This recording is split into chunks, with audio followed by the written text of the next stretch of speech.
All right, welcome back to another episode of the Ode Chronicles. I am Libby, again, your moderator.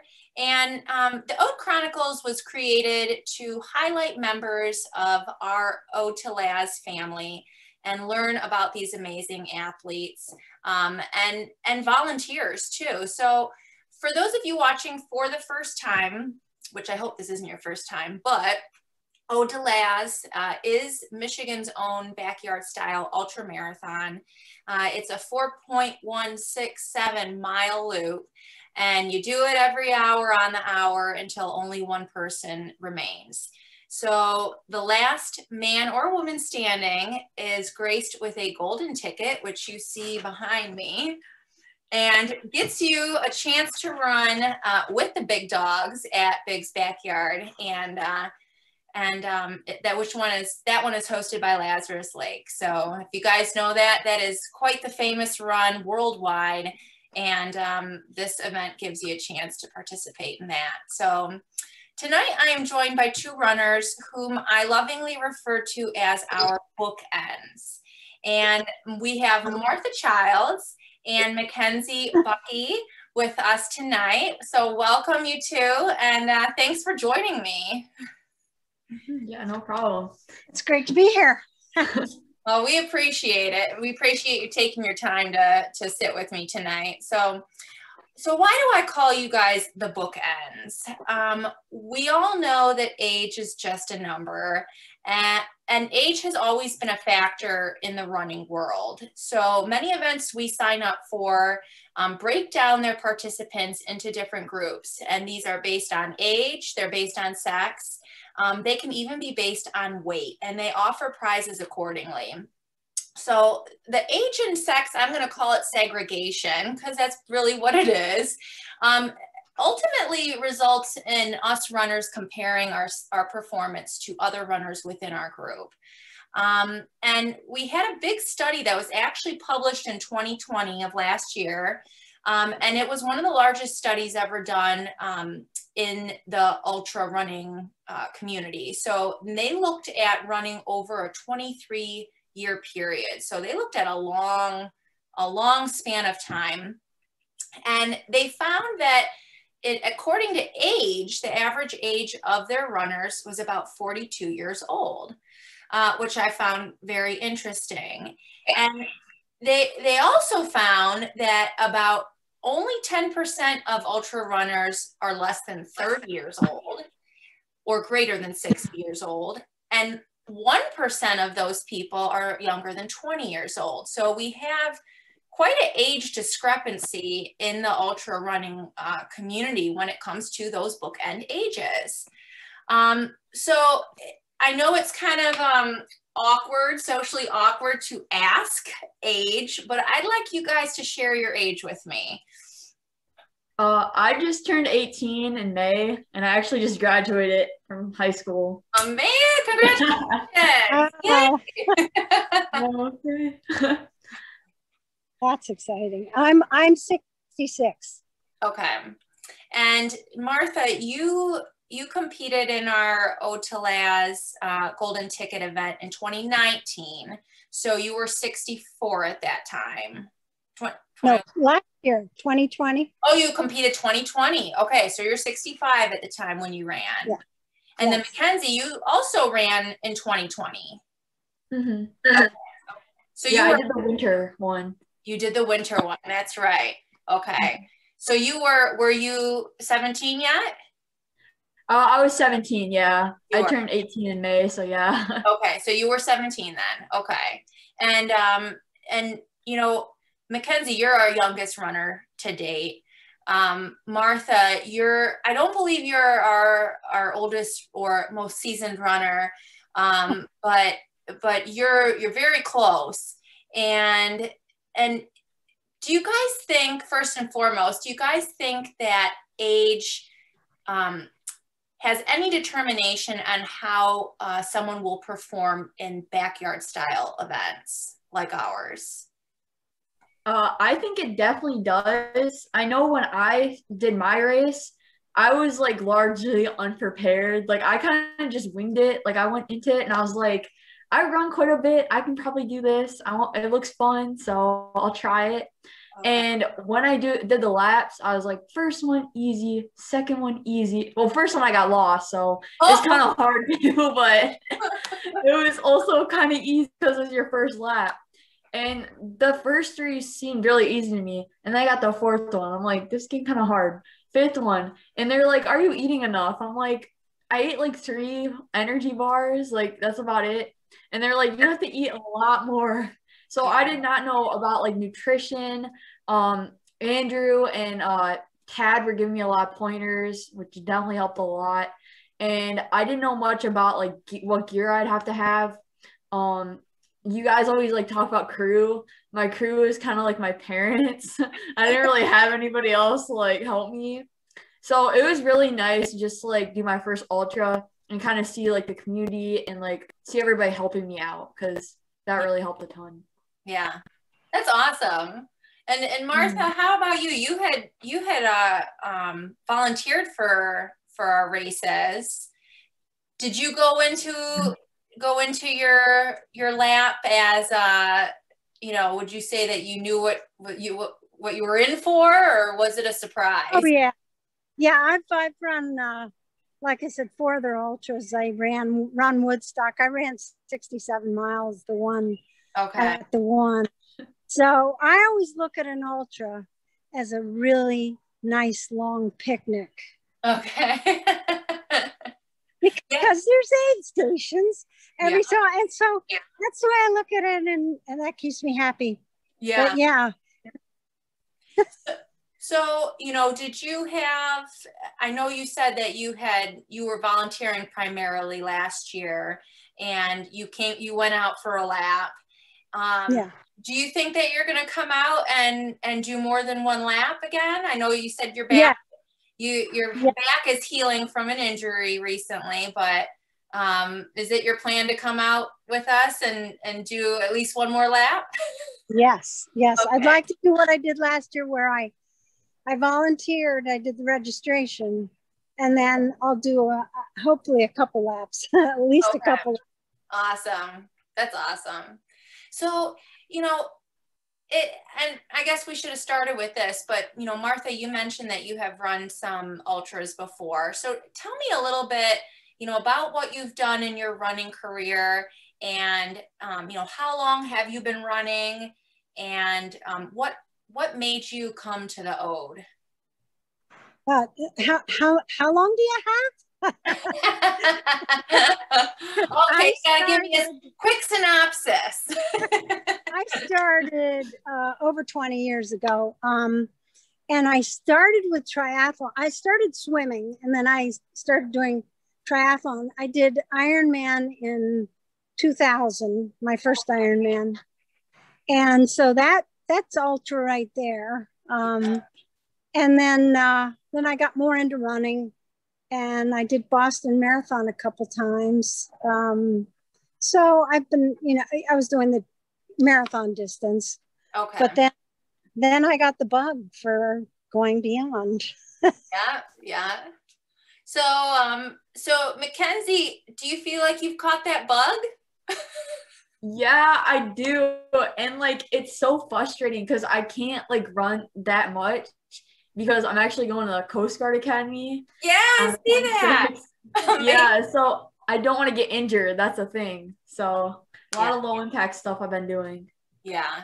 So, what was your background in running? Were you on track or anything, or? Yeah, so I went to Airport Community Schools. It's south of Detroit, like 35 minutes away. Okay. I've been running since 7th grade. And I remember my first cross country practice, we had to run like to the stop sign and back, which is like 2 miles. I remember I'm like, I'm gonna run as fast as I can. I'm gonna beat all these kids. I started sprinting and then I walked. And then I started sprinting and I walked. So I just wasn't like experienced. Like I was not a good runner like from the start. So I started building up. I used to run like after my basketball games, like all the time, just run like a mile or so. And in 10th grade, I got pretty good. I got like 4th in our league. I got to regionals and everything. I haven't made states, and I didn't make states at all for high school. But like one thing I've realized is that I've always loved to just run like far, even though I'm not like the fastest person. Yeah. And my AP US history or AP computer science teacher, he does ultras actually. And I remember he used to talk about it in our class. And he was like, yeah, I ran like this 100-mile race. And we're like, what do you win from it? Like, do you win money? Do you win some shoes? And then he holds up this belt buckle. I'm like, you did it all for a belt buckle? But anyways, that like kind of like inspired me. I'm like, if my teacher can do it, who's like in his like 30s, I can do it. So he kind of just inspired me. He's actually running the Lighthouse 100 like over by Petoskey this weekend. Okay. So yeah, he's inspired me to do it. And another thing is that I've just always like intrinsically loved like trying new things. Like I've done an Olympic triathlon, which was like a couple months before. It's actually at the same park that the Ode to the Winter was. Oh, yeah. Okay. At Holly Rec then. Okay. Yeah, I was there. And I've done like some other races. Like I did like a 4-hour like kayak adventure race. Like just a bunch of like weird like endurance races. Yeah. And I've just always loved doing that. Like even though I'm not the best at it, it's just like really fun to like try new things. And like when I go to the academy, our Coast Guard Academy, I really want to be on their triathlon team because I think it'll be really fun. I wish they had an ultra running team, but like every other college, they don't. They don't got enough people. Maybe you can start one. Maybe. So, you know,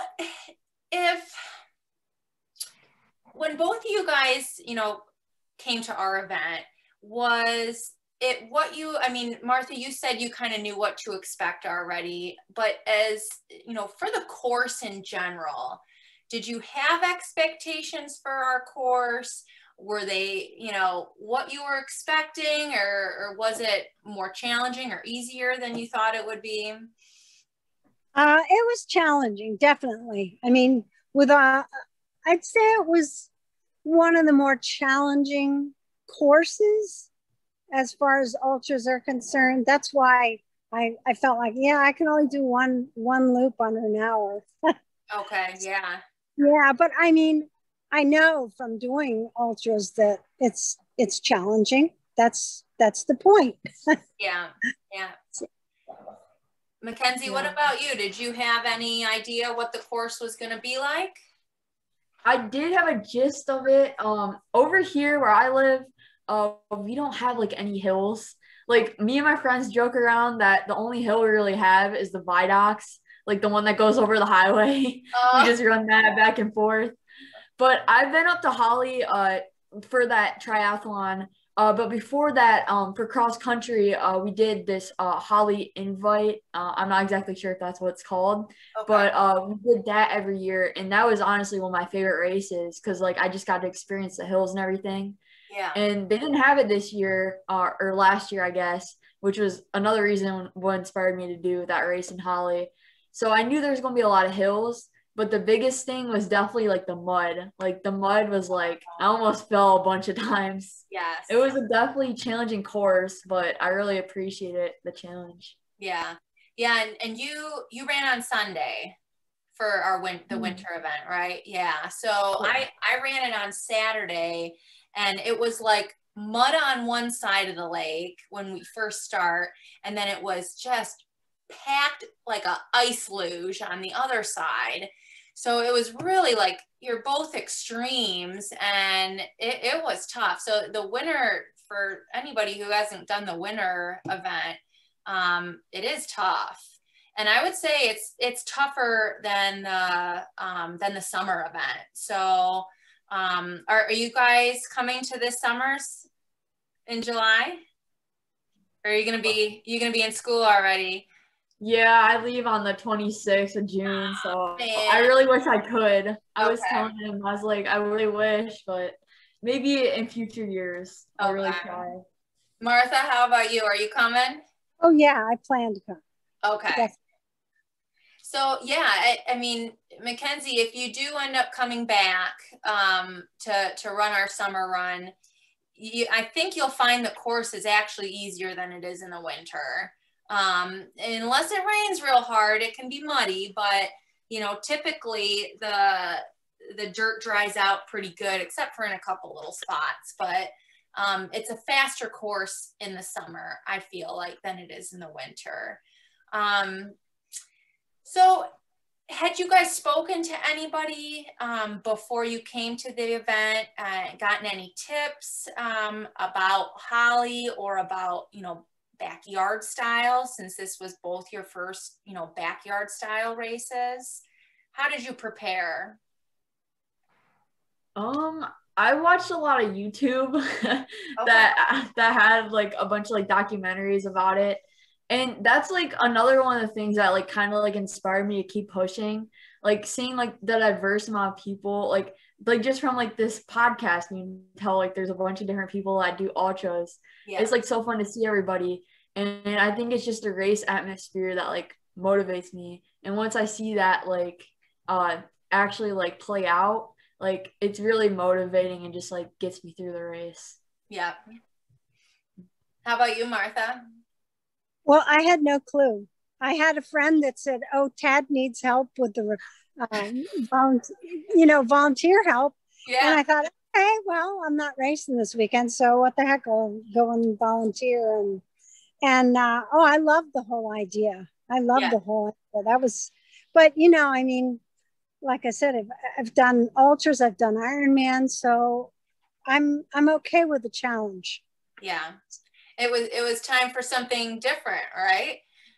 When I first heard about it, I don't know if either of you can relate. I said 4 miles every hour, like on the hour, like that sounds, I don't know, that sounds crazy. Like who would want to do that? That'd be boring, and that'd be easy. Like I'm doing it. I can do it. I can walk that. That's what I thought.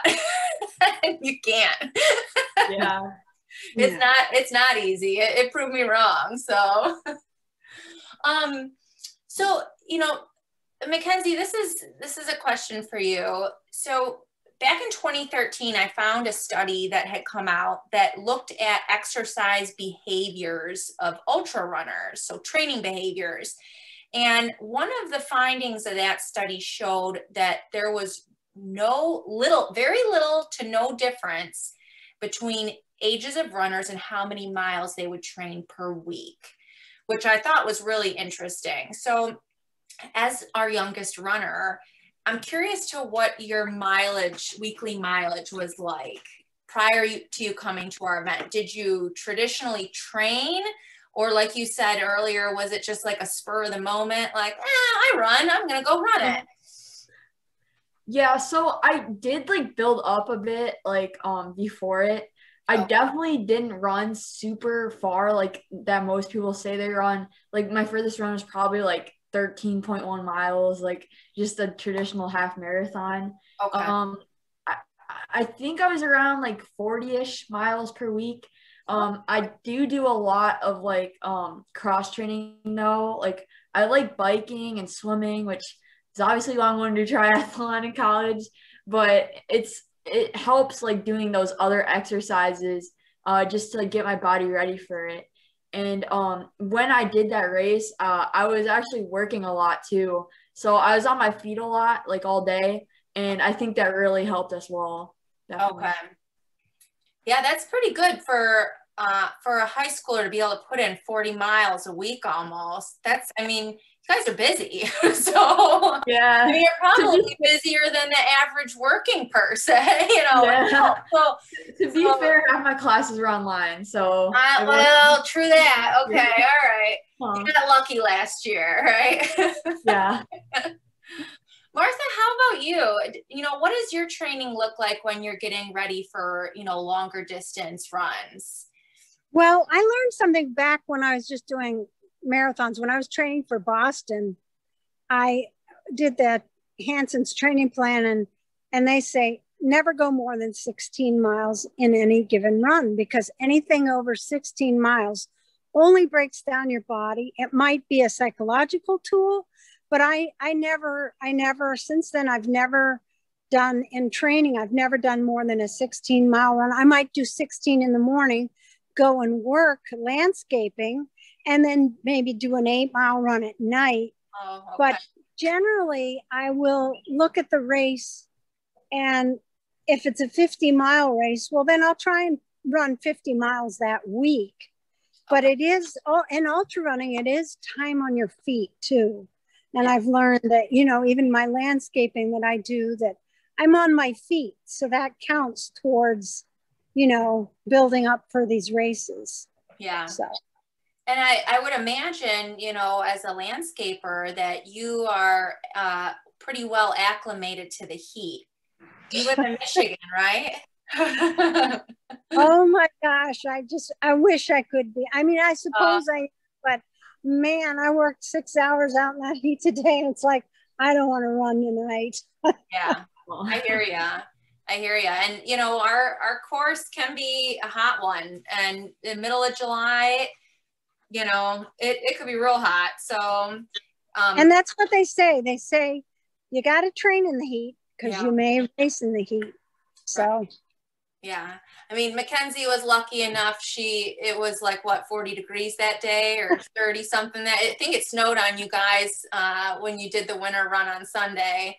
But it's still, you know, it's still a game of layering, and, you know, what clothes do you wear in the winter, you know, for an event like that. And I mean, it's a trick. And same thing with the summer run. You know, a lot of people will bring multiple changes of clothes, depending on how far they plan on going. But you never know how gross it's going to be out there, you know? So yeah, you could tell I was inexperienced, because I literally just brought one change of clothes, like, to change after the race, because I didn't think I'd have to change, like, during the race. And then I had a pair of shorts on, and, like, Tad, the race director, was like, why are you wearing shorts? So it was like everybody else. I was like, I don't know. Like, I hate wearing pants, and, like, I'm used to shorts, but my legs are freezing. Like, I kept switching in between, like, between pants and shorts. Yeah. Well, I mean, Martha can tell you too, you know, the more events you go to, the more you learn, really. And, you know, I don't know, Martha, if you can share with us, is there anything that you've seen at, you know, events when you were first starting to do these long, you know, your triathlons and your other ultras, you know, were you scoping out everybody else's crew tent? You know, did you pick up some ideas that you've kept, you know, up until now? I don't know that I'm a scoper. I kind of blissfully go along in ignorance. I mean, my first Ironman, I had no clue what I was doing. But I enjoyed every moment of it. I just kind of, I don't know. But I have over the years picked up good tips, you know? Yeah. Yeah. So. And I think, you know, that's where we kind of see, you know, that study saying that, you know, our bookends, you know, ages, you know, occur less often in the ultra running world, but you know, according to some, you know, that older age bracket may actually have quite an advantage. And like Mackenzie was saying, you have the advantage of having done all these events. You know how to prepare for them. You know what your nutrition is going to be now. Where these youngsters are, you know, are just starting out and playing around with things. So another point came up too in some of the studies that I had read about, and that was about injuries. And I was surprised to find out that the younger the ultra runner, the higher incidence of injury. And I was curious if, you know, either of you do anything in particular. Like Martha, I think you had said, you know, you never run more than 16 miles for your long run. And a lot of that probably has to do with injury prevention. Do you do anything else to try to help prevent injury in your training or when you're out there that day? Well, I listen to my body. Okay. You know, people say as I set out on a run, they say, "Oh, how fast are you going to go, or how far are you going to go?" It's like, I don't know. I'll find out once I start running. I let my body tell me what's going on. You know, if I'm pushing it, I'll back off. You know, if my body starts feeling it. So you learn to listen to your body. Have you ever had to pull out of a race because of what your body was telling you? No, but I've ended up in the medical tent. After both Bostons, I ended up in the medical tent. And after the second Ironman, I ended up in the medical tent. Okay. Nothing serious, I hope? I had hyponatremia in the first time. And so, but I made it through. So Hyper or hypo? Hyper. Hyper, okay. So your sodium was too high. Okay. You were a bit dehydrated. Is it hypo? I can't remember now. So hypo will be if your sodium's too low, and typically in ultra running or in, you know, endurance events, that might be overhydration. Yes, that's what it was, because you were overhydrated. Okay. I started swelling up. I almost had them cut off my race bracelet because it was getting too tight. Because yes, it was the hypo. Okay. So, yeah, I was flushing through my electrolytes. Yes. So, yeah. But I managed to finish. So. Yeah. Well, that's good. Without any lasting effects. I can tell you, in the last quarter mile, you know, we have our age on the back of our legs in a triathlon. Yes. In the last quarter mile, I saw a woman walk past me in my age group, and I said, "Go for it." I couldn't even walk faster. Yeah. Yeah. Well, you know, Mackenzie, I know you've done, you've participated in different events with your school and everything. Have you ever had an injury related to, you know, sports or running? Yeah, I did have shin splints. I had it this year for cross country, actually. Okay. And that, like, when you love running so much, I'm sure you guys can relate, it sucks, like, not being able to run. Like, I had to visit, like, the orthopedic guy, like, a couple times. And, like, he's just like, you can't run. Like, that was the only thing he could say. And so I did, like, elliptical and, like, biking. Like, that's what really got me into cross training a lot more. Just because, like, those take off, like, that stress to your legs. But it also, like, gets you sweaty. So, like, you know, you had a good workout. Yeah. So, yeah, I really focused on doing that more just so I wouldn't get as injured. Could you pinpoint a reason? I mean, I've had shin splints. I think everybody's had shin splints before. Could you pinpoint a reason why you got the shin splints? Because in that study that they did in 2020, where they found that, you know, younger people are more prone to injury, shin splints was the #1 injury. And they attributed it to going out too hard and too fast. And would you say that was your issue? I don't go out super fast when I'm doing races, but I think I don't train smart enough. Like, I could, like, plan my training better. But another thing was over the summer when I first got my injury, really, I was working like 50 hours a week. Like, I was working at this greenhouse, standing up on concrete all day. And sometimes after that, I'd go to my other job at a restaurant, stay on tile all day. So kind of stepping around on, like, such hard surfaces, me and my parents think that's one of the reasons why I got them too. Yeah. Yeah, that certainly probably didn't help. So you've been a busy lady. Yeah, I try to keep myself busy. Yeah, college is going to be like a break for you. I hope. So, you know, Martha, you were telling me before we started our recording that you're recovering from a back injury. And I was wondering if you could share with us a little bit about, you know, how that injury occurred and what you've been doing to help yourself recover. Well, it was I think it was over the course of a year that it was just wear and tear. It was an overuse injury. I had a tear in one disc and a cyst on another, and arthritis in both. And it's just, as the doctor said, he doesn't see this in couch potatoes. It's in very, very active people, ultra active people, I think he used the term.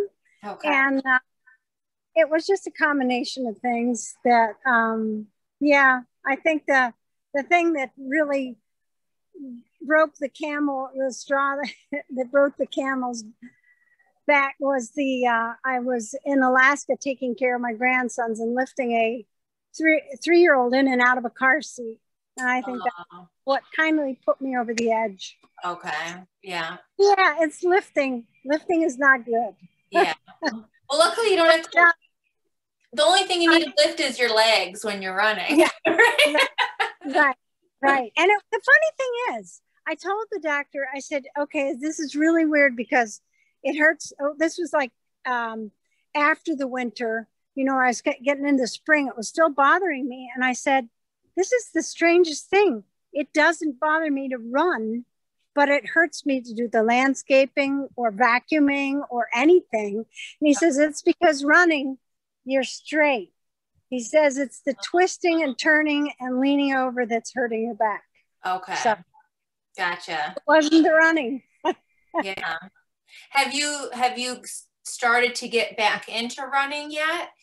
Oh yeah. Okay. I have to. Okay. I'm up to 5 miles. That's pretty. Oh, you're pretty doing good. But yeah, I've been running since March or April, I guess. Okay. So, okay. But it's not what it used to be, where I could just do a marathon on a whim, you know. Well, and you know, that's the funny thing too. And Mackenzie, I'm sure you either know this already or you're gonna learn it as you go on. If you go on to do some of these events, is once you stop training, even if you take off like for a month, right? So I just come back from a hike with my dad. We were gone almost a month. Hiking is not running.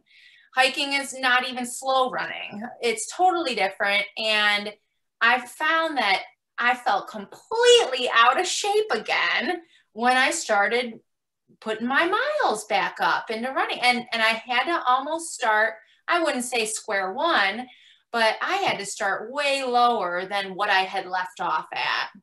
And so once you kind of get out of doing it for a little while, it's like you're starting again. You know, your body's got to remember what to do, and you got to be careful not to push the miles too fast, because that's when you'll end up with an injury. So just a tip from someone who only runs, like, you know, not very much, but that's what I found. And yeah, so take it easy, and, you know, as you're getting back out there and everything. And, you know, when you come this summer, 1 loop or 10 loops, nobody cares, you know, just come and have fun. So, so I had another question. I'm scrolling. Hang on, let me look. Oh, so I also found there was a study that was done in 2013, and they found that when they compared pace and age of the runner, they found over time that pace actually slowed. So they looked at it over a couple of years, and the average pace of an ultra runner, no matter their age, actually slowed down. So I think it ended in like 2018. The average ultra pace was like 13.5 mile minute or something. And they also showed the ages coming together. And so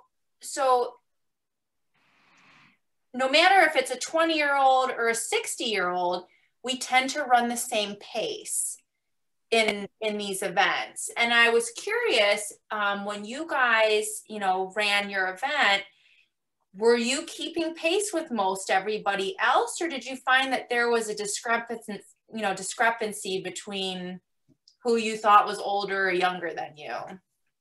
or was everybody kind of at the same pace? Yeah, so when I did my race, I started off really fast. That's how I got lost because I couldn't find anybody. I went an extra 2 miles. Oh no. But yeah, I know it's terrible. But I should have listened better. But anyways, when I got to like those middle laps, they started coming closer to me, like the people behind me. And then when we got to like the final four, I was kind of in that pack and I was finishing like third or like fourth. And that's kind of I feel like that's what balances it out. Like they're pacing themselves a lot better, and I paced myself really fast, and then I wasn't going as fast at the end. I did end up winning the Ode to the Snow. I think I think I won women's. I don't think I won overall, but that like if it goes to like a longer race than that, like if it's a 12-hour race, I feel like one of the other people would have won because they're maintaining a much better pace than me. Okay. But I think that's a lot to do with it was my first one. I'm naive and all that, I guess. For sure. How about you, Martha? When you did in any of your ultra events or at the Ode, you know, did you find that you were with kind of the main pack, or how did that work? Generally, I start out too fast. Okay. But with the Ode one, I knew I wasn't going to be able to do probably more than one loop under an hour. So okay. I just, you know, there were a couple people back there, but I was definitely back of the pack. Okay. But yeah, generally like in marathons and stuff like that, I always go out. And at the 3-mile mark, I said, oh no, I like my 5K pace. This is not good. Right. So yeah, I'm not a good one to ask. It's that adrenaline. I feel like the couple of Ode events that I've done and other events that I've done too, you know, that first loop, especially at Ode, everybody seems to come in really fast. And then I was like, oh my gosh, I got like 20 minutes to wait. You know, if I can keep this up, I could go all day and all night, right? Well, that doesn't happen. but everybody goes out with guns blazing, I feel like, because we're all just pumped up and you're excited to get the nerves shaken out and everything too. So yeah, I guess if we had to give advice to a newbie runner, you know, would that be don't go out super, super fast? Yeah, definitely like go out with the pack. Yes. Yeah. Go out talking. Start talking to someone to slow you down. Okay, that's good. I like that. Yeah, your talking pace, right? Yeah. If you can't talk, you're going too fast. Yes. And you can always pick up later if you're feeling it, but you really should start slower. Yeah. Yeah. And eat, right, Mackenzie? Yeah, yes. For sure. It's a picnic. It's a picnic. Yeah. So I don't think we were recording yet when Martha told me she likes to think of ultras as a really long picnic. And I love that. Because, you just eat your way through it, right? Yeah. Yeah, that was like my first race I did where like you actually had to have like nutrition during it. Like I didn't do any other ones before, like you had to eat. I shouldn't be eating. Like I'll just eat after. I'll eat like a nice big meal. But like I was starting to like, the energy was just like drained from me. I'm like, I really need to have something or I'm not going to be able to finish. Oh, yeah, exactly. So that's why you'll see everybody's tents. They have just a bazillion different food items, and because you never know what you're going to feel like. What you packed, you probably don't even want to eat, and then you end up eating somebody else's food. And so what's nice is that everybody typically shares at these events. So if you had a prediction for our race this July.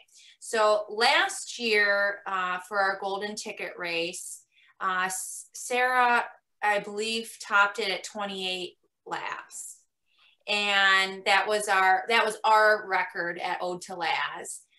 if you had to predict how many laps the last person standing is going to run this year, do you have a prediction? I'm not sure. Do you have one, Martha? I was going to say what Sarah did last year was amazing. I couldn't imagine doing more. you know, the way she keeps going and going. Yeah. That was amazing. Yeah, I've seen like the interviews, and like it seems like there are a lot of like experienced people, and there's a lot of people that know each other. So I feel like they are going to push each other this year, and it'd be nice if they could break that record. That'd be pretty cool. Yeah. Nice. I definitely think that the record will try, that someone will try to break it, you know, whether it's Sarah or if it's somebody else.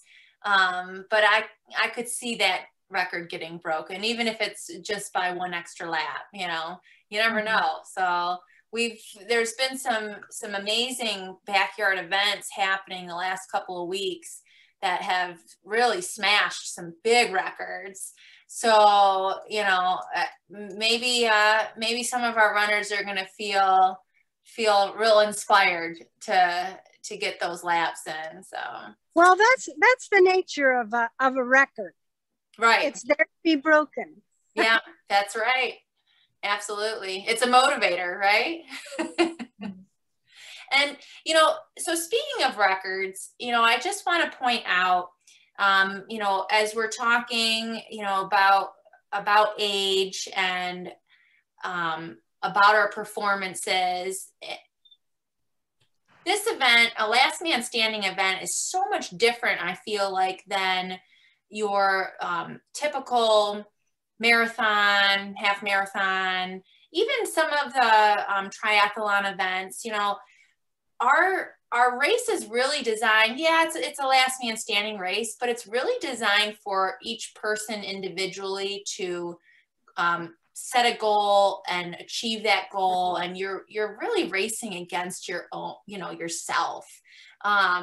You're out there personally to achieve something, and you are in other races as well, but you're not stacked against the 20 to 30 age group, the, you know, 40 to 50 age group. You're not stacked by how much you weigh. You're not stacked by really whether you're a girl or a guy. I mean, we put out stats for stuff like that, but it doesn't, you don't win anything, you know? So really, I like this event because it really doesn't have any of those components. And it is turning into more of a team-oriented thing where you want to carry each other to see how far you can go. So that's my little spiel of why people should come do backyard style events. Yeah, it definitely looks fun. Like I've obviously done the 8 hour, but I definitely want to try like a backyard, just as long as you can go 1 year. That'd be so fun. Absolutely. When you get time off of school, you got to sign up for a couple. So yeah, for sure.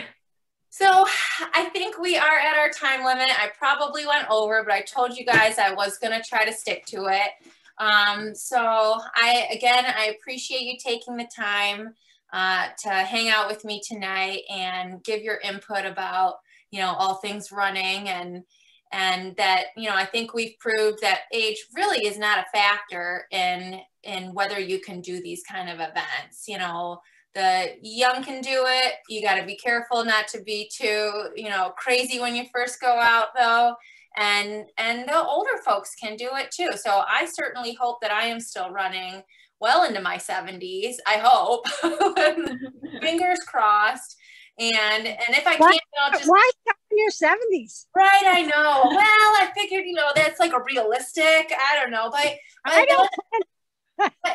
then I might be into something else, you know, you never know. So it might be time to try something new by that time. But they're going to have to keep coming up with some crazy events, because this is about as nuts as I can think of it for running events, unless I start doing obstacle course racing or something. So yeah. So, you know, I thank you guys, and I look forward to seeing you, Martha, this July. And good luck, Mackenzie, in Coast Guard school. Yeah. Do you have a twin who's also going to Coast Guard school? No, but I have a twin who's going to Oakland, actually, like right up by you guys. So yeah. Okay. And she has a boyfriend who runs too, so maybe I'll get him to go there. Maybe. Yes, do it. Yeah, we want to see your twin at Eau de Las. Okay, she doesn't run as much as I do. She's more into golf, but she does run recreationally. So tell her to come run one loop. Okay, I'll try to get her out there. All right. You guys have a good night, and we'll see you soon, I hope. You also. Thanks. Have a good one.